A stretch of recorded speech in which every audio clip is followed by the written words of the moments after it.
Hey guys, Ryan here at Signature Edits, and inside of today's Lightroom tutorial, we just might change the way you edit your photos forever. Yes, I know that's a big promise, but every once in a while I come across a new technique inside of Lightroom that just blows my mind and totally changes the way that I'm editing my photos, and when I come across that kind of technique, I want to share it with you, and I really think this is a game changer. So, are you ready? Let's get into it.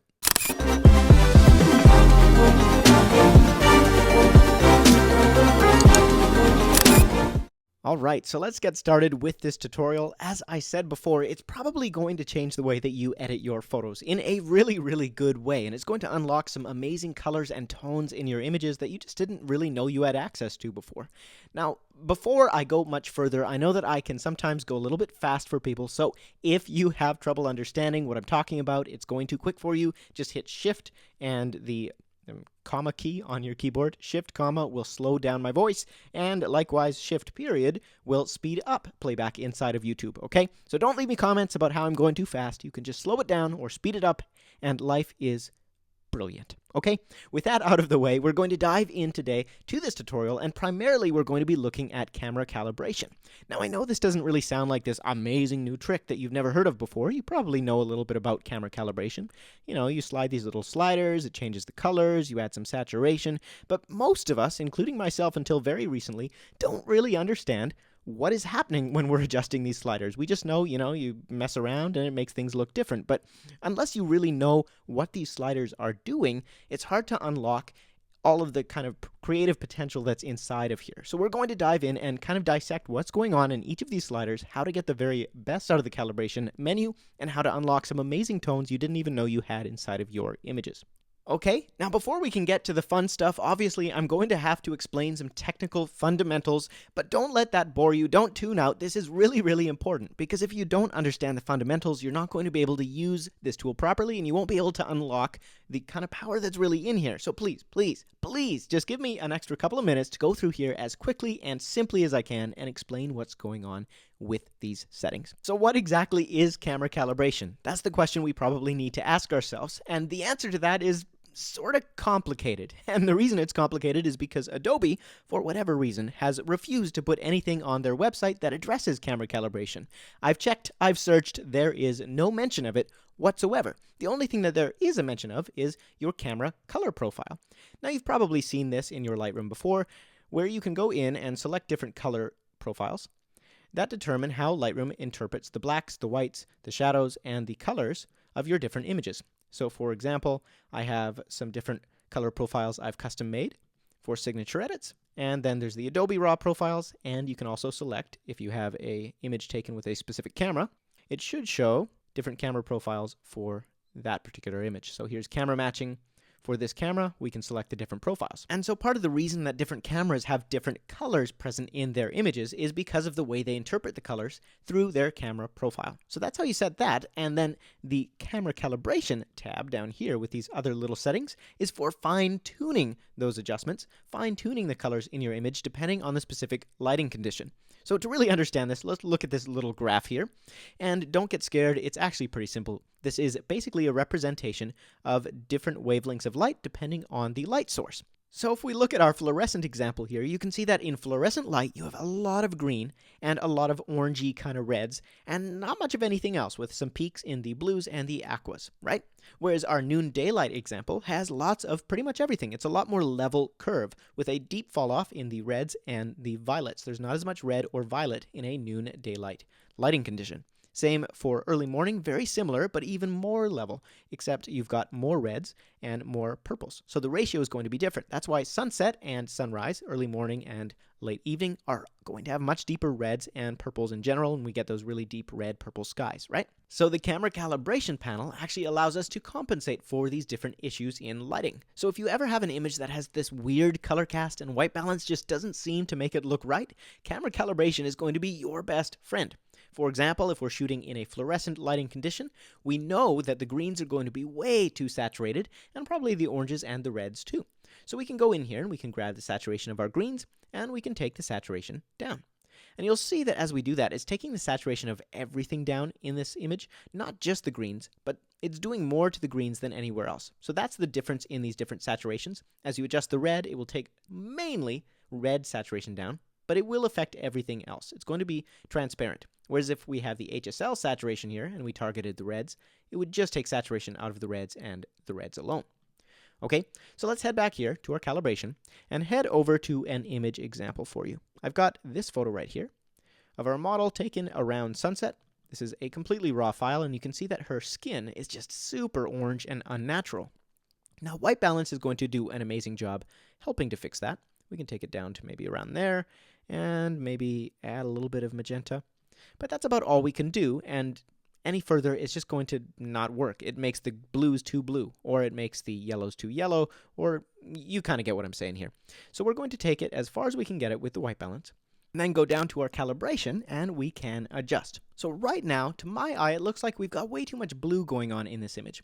And probably the reason for that, if we consult our chart here, is because we're right around morning/sunset, and that's going to mean that there are more blues and purples and reds in this image than there are around the afternoon.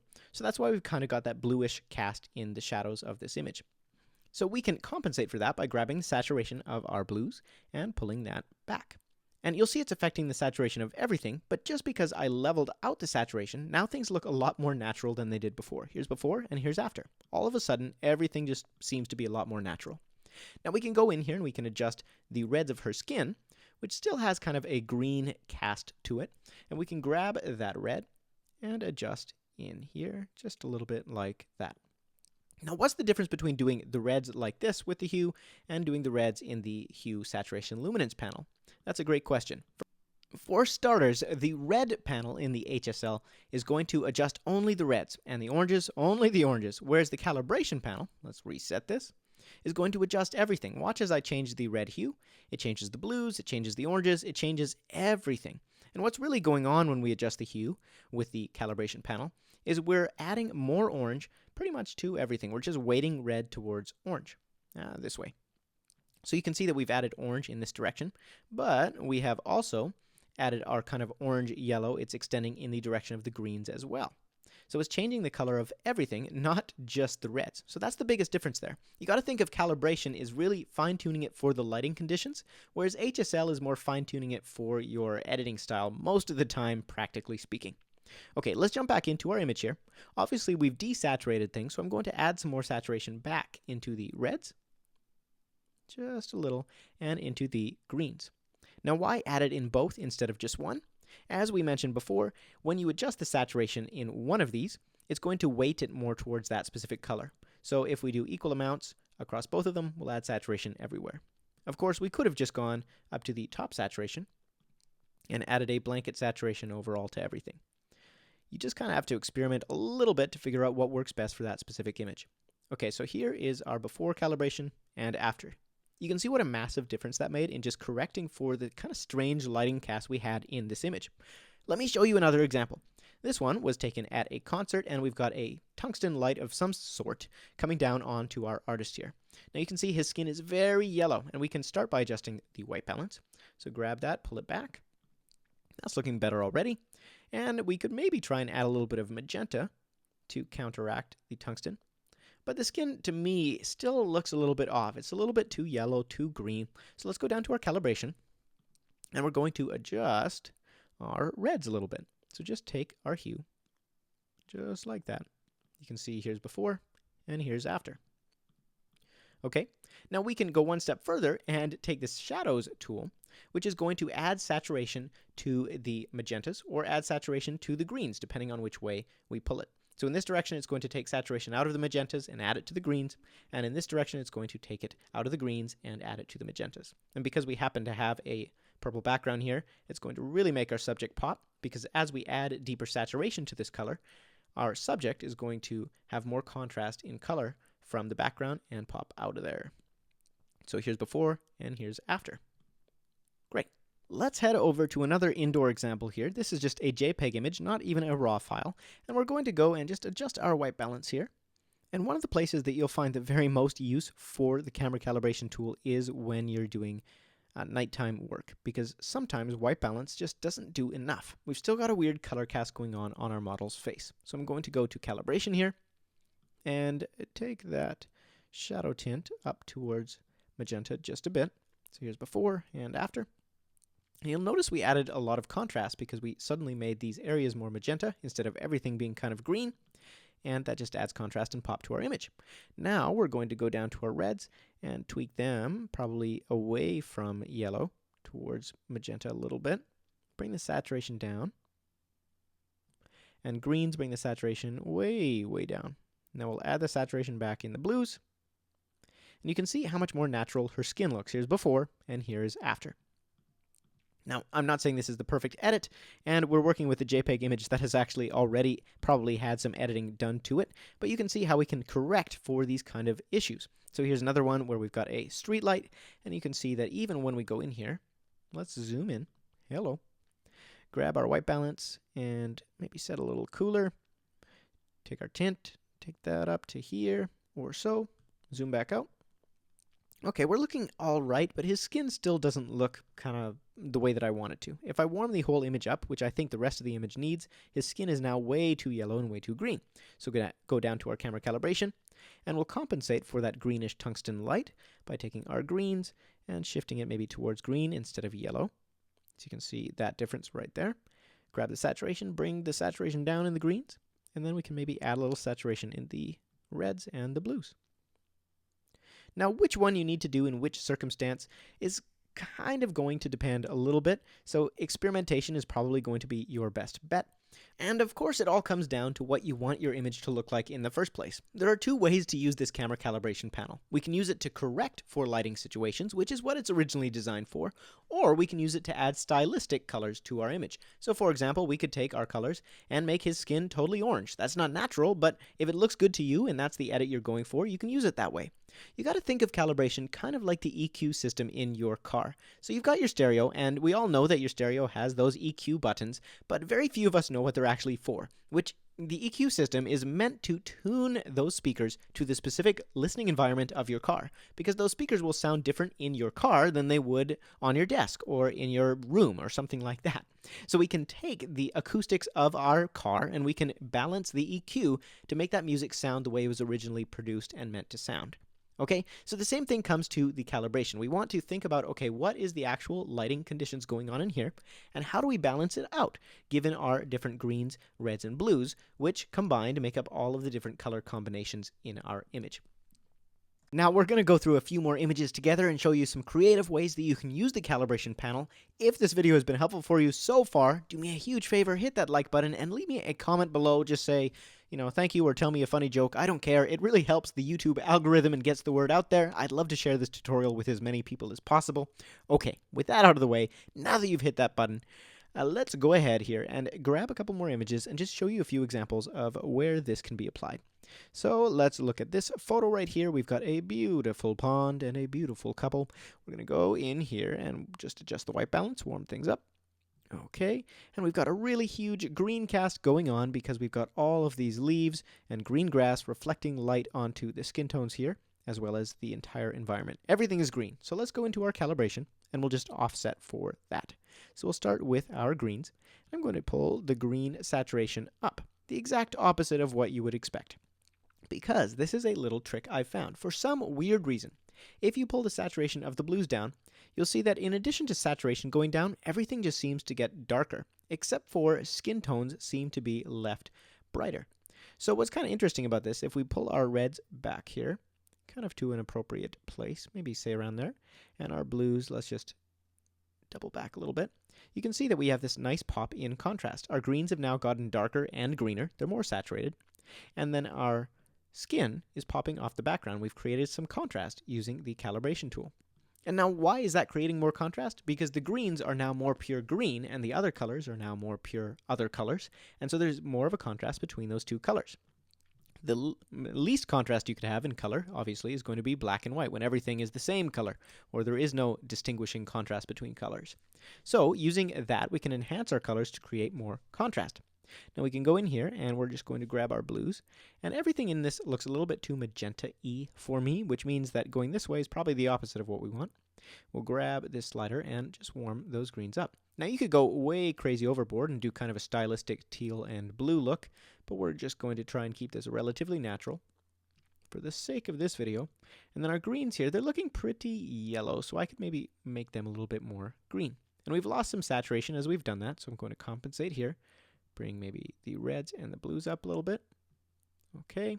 And then the reds, their skin is looking pretty darn red, so I'm going to make that a little bit more orange. See how that looks? It's going to take it towards yellow. Maybe just a bit. Okay, so here's before. And here's after. Now, don't pay attention necessarily to this as the perfect edit. I've only just adjusted this and this alone. However, look at the contrast we've created in our couple, how their skin and basically the subject of this photo is just popping out a lot more. Now, you might be asking yourself, couldn't we just do this with the HSL panel? That's a great question. Let's take a look here. We're going to reset everything in our calibration. Just shut that off. And then we'll start in our HSL. Maybe we'll grab our greens and our yellows. We'll pull that back. Grab our saturation here in the greens and yellows, pull that up, just compare. Okay, so we've got a really nice golden feel going on with our calibration version. So let's grab our hues. We'll maybe take the aquas in this direction, I think, and then we'll grab our yellows, maybe make them a little bit warmer. Oranges, maybe a little bit towards yellow. Greens, a little bit warmer. Okay, so here's our calibration, and here is our HSL.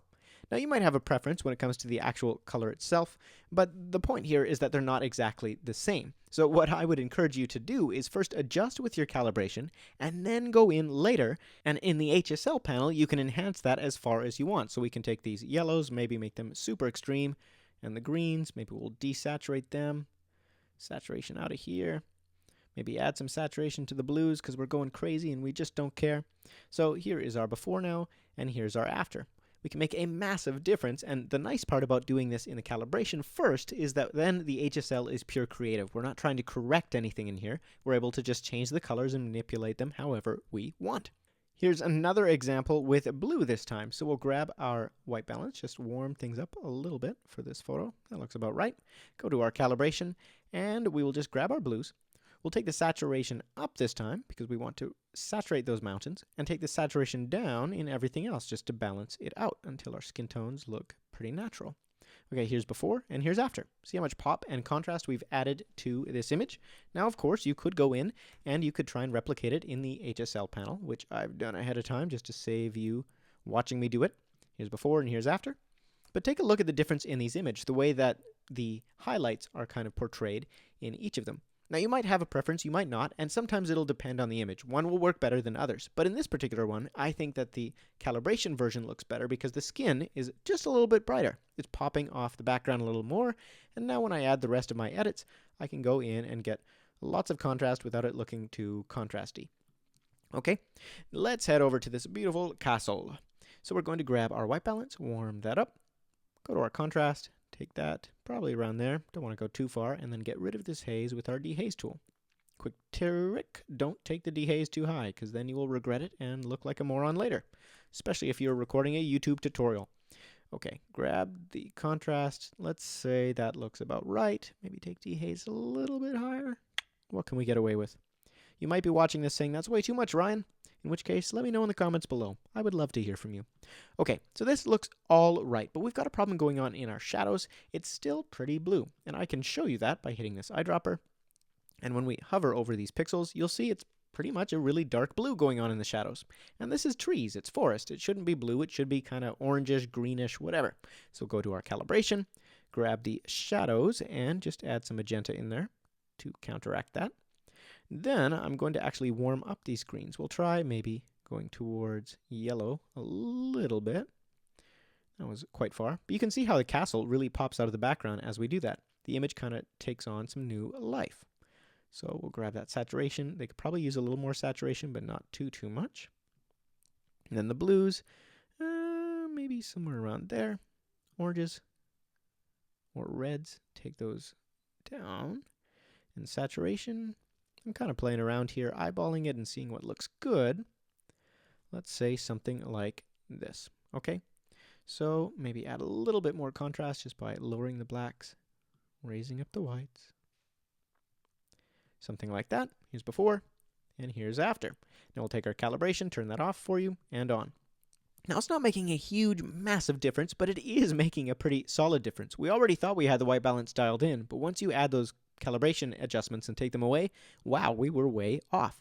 And just using white balance alone probably wouldn't have gotten us there. All right, just a couple last examples here. We'll go back to our forest photo. I've already grabbed the white balance and fixed that as much as I can to get rid of that green cast from the leaves.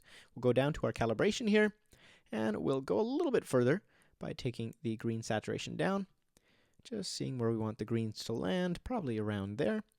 Grab our blues, just see what we're doing. Pump that back up.